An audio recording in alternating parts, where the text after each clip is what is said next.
Good afternoon to all of you. Next point is equation of motion using graphical method.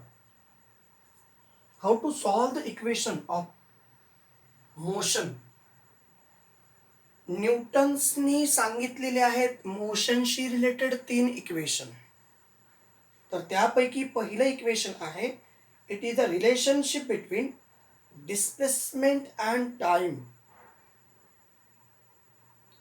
त्याच्यानंतर displacement and velocity आणि velocity and time असे 3 equation मोशनशी related न्यूटन्सने express केलेले आहेत.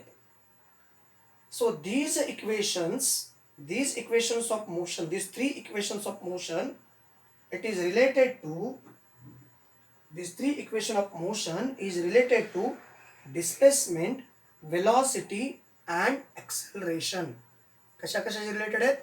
these three equation of motion, it is related to the displacement, velocity.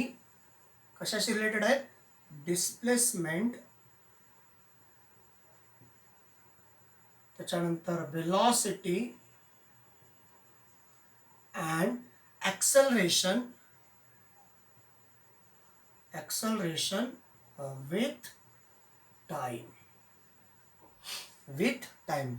म्हणजेच displacement with time, velocity with time, acceleration with time. तर अशा प्रकारचे 3 equation न्यूटन्सनी graphical मेथडच्या माध्यमातून, कारण equation of motion using graphical मेथडच्या माध्यमातून स्ट्रेट लाईन म्हणजे uniform acceleration, uniform velocity, even uniform motion. कारण युनिफॉर्म मोशन असेल तर ग्राफ स्ट्रेट लाईन येऊ शकतो, युनिफॉर्म वेलॉसिटी असेल तर ग्राफ स्ट्रेट लाईन येऊ शकतो, इवन युनिफॉर्म ॲक्सलरेशन असेल तरच ग्राफ स्ट्रेट लाईन येऊ शकतो. अदरवाईज कुठलाही ग्राफ स्ट्रेट लाईन येणार नाही. क्लिअर? डिस्प्लेसमेंट अपॉन टाइमचा ग्राफ म्हणजेच वेलॉसिटीचा ग्राफ आहे. तो ग्राफ जर स्ट्रेट लाईन मध्ये आणायचा असेल, equal distance in equal interval of time असं म्हणावं लागेल. वेलॉसिटी पर युनिट टाइम म्हणजेच ॲक्सलरेशन, म्हणजे equal velocity change in equal time interval, तेव्हा ॲक्सलरेशनचा ग्राफ येईल. तर हे सगळं युनिफॉर्मली किंवा स्ट्रेट लाईन ग्राफ असा आणायचा असेल तर त्याचं इक्वल डिस्टन्स किंवा इक्वल वेलॉसिटी असं असेल किंवा इक्वल ॲक्सलरेशन युनिफॉर्मली ॲक्सलरेटेड असेल तरच तो ग्राफ स्ट्रेट लाईनमध्ये येतो. आणि मग त्याच्याशी रिलेटेड 3 इक्वेशन आहेत. पहिलं इक्वेशन आहे v is equal to u plus a t. This equation is related for काय आहे? Velocity time graph. Is it clear? It is a relation between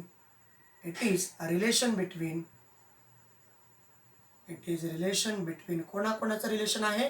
velocity and time graph आहे हा. दुसरं equation आहे s is equal to u t plus half a t square. हे काय आहे? आता याच्यामध्ये काय बघा, याच्यासाठी डिस्प्लेसमेंट आहे, डिस्प्लेसमेंट टाइम ग्राफ. कारण एस म्हणजे काय? डिस्प्लेसमेंट. इथं आहे रिलेशन बिटवीन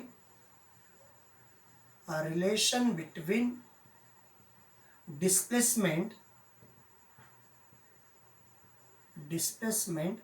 अँड टाइम, याच्यामधला ग्राफ येतो. आणि शेवटचं इक्वेशन आहे v square is equal to u square plus 2as. हे इक्वेशन आहे. काय आहे? This equation is related to displacement and velocity. It is a relation between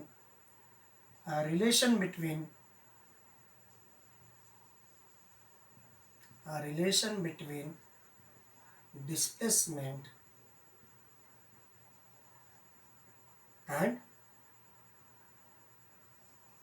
and velocity. It is the relation between displacement and velocity. तर अशा प्रकारचे हे 3 graph न्यूटन्सने represent केलेले आहेत. याच्यामध्ये v is a final velocity, u is a initial velocity, a is a acceleration, t for time, s is a displacement, u सांगितलं आता, t म्हणजे टाइम, a फॉर एक्सलरेशन. बाकी सगळ्या टर्म्स तुम्हाला आता माहिती आहेत.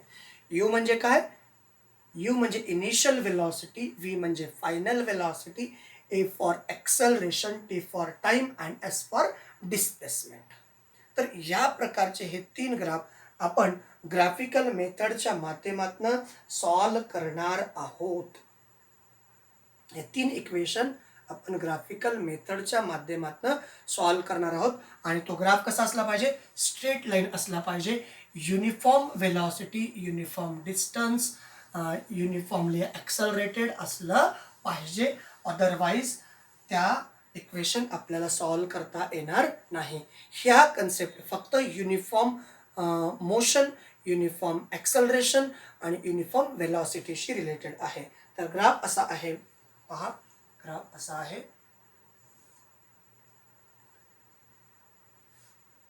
It is a straight line graph.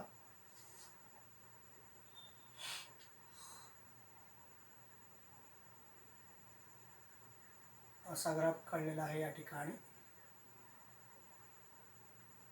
या ठिकाणी आहे, ह्या ॲक्सिसवरती आपण पाहणार आहोत टाइम, बरोबर ना, टाइम टी. या ठिकाणी या पॉईंटला आपण ई दिलेला आहे. इथं ओरिजिन आहे ओ, त्याच्यानंतर इथं इनिशियल वेलॉसिटी, इथं फायनल वेलॉसिटी. आणि या ठिकाणी आपण एक लाईन पॅरलल काढणार आहोत. मग या ठिकाणी काय ते बघा, इथं येईल ए, त्याच्यानंतर या ठिकाणी बी, या ठिकाणी सी आणि या ठिकाणी डी. क्लिअर?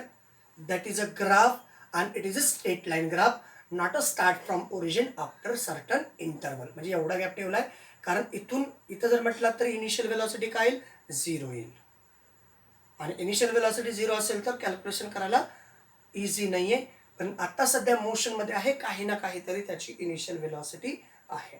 मग आपण सॉल्व करणार आहोत पहिला कन्सेप्ट. चला पहा, काळजीपूर्वक सगळ्या गोष्टी पहा, काय काय रिप्रेझेंट केलं जातंय. ओई, हळूहळू सांगतो, काळजीपूर्वक पहा. ओई याच्यावरती काय रिप्रेझेंट केलंय? Time. OE is parallel to AD. OE is parallel to AD is equal to T. T for time.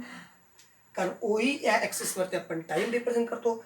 याला पॅरलल AD आहे, AD पॅरलल OE आहे आणि त्याला आपण T ने रिप्रेझेंट करतो. चला ठीक आहे, ही गोष्ट क्लिअर झाली. त्याच्यानंतर O पासून D पर्यंतच्या डिस्टन्सला आपण इनिशियल वेलॉसिटी म्हणतो. OD is equal to U, बरोबर का? OD is equal to U आणि OC is equal to final velocity. OC is equal to final velocity. Clear? आणि आणखीन एक कन्सेप्ट आहे, बघा, acceleration is equal to change in velocity, upon time. मग change in ॲक्सलरेशनला ए ने represent करतो, change in velocity V minus U upon T, म्हणजे AT is equal to V minus U असं लिहू शकतो. म्हणजे इनडायरेक्टली या ठिकाणी आपण काय लिहू शकतो माहिती आहे का? बघा, AT इज इक्वल टू, पहिला काय? OC minus OD is equal to AT. Right का? बरोबर आहे का? बघा, OC minus OD is equal to AT. मग आता आपण काय सॉल्व करणार आहोत? एक लाईन पास केली आपण, कुठल्याला ॲक्सिसला? एक्स ॲक्सिसला पॅरलल लाईन ड्रॉ केली. कोणती? OE ही जी एक्स ॲक्सिस आहे याला पॅरलल लाईन ड्रॉ केली, AD नावाची पॅरलल लाईन ड्रॉ केलेली आहे. आणि यामुळं एक ट्रायंगल तयार होतो आणि एक रेक्टँगल तयार होतो. आणि मग आपण एरिया कॅल्क्युलेट करणार आहोत, एरिया ऑफ रेक्टँगल. तर बघा, वाय ॲक्सिसला पॅरलल एक लाईन आहे. कोणती आहे वाय ॲक्सिसला पॅरलल? BE ही वाय ॲक्सिसला पॅरलल आहे. हा जो वाय ॲक्सिस आहे, OC ला पॅरलल कोण आहे? OC ला पॅरलल BE आहे. OC ला पॅरलल कोण आहे? BE आहे. बरोबर आहे का? बघा, OD ला पॅरलल कोण आहे? OE ला पॅरलल कोण आहे? OE ला पॅरलल AD आहे. तर OC ला पॅरलल, हा O आणि हा C, हा D व्यवस्थित दिसतोय ना? याचा गोंधळ करायचे तुम्ही. हा D आहे. AD ला पॅरलल OE आहे. त्याचबरोबर बीईला पॅरलल ओसी आहे. आले इथपर्यंत. मग आपण काढणार आहोत the graph. From the graph BE is equal to, बघा फ्रॉम द ग्राफ, बरोबर आहे का, बघा from the graph BE is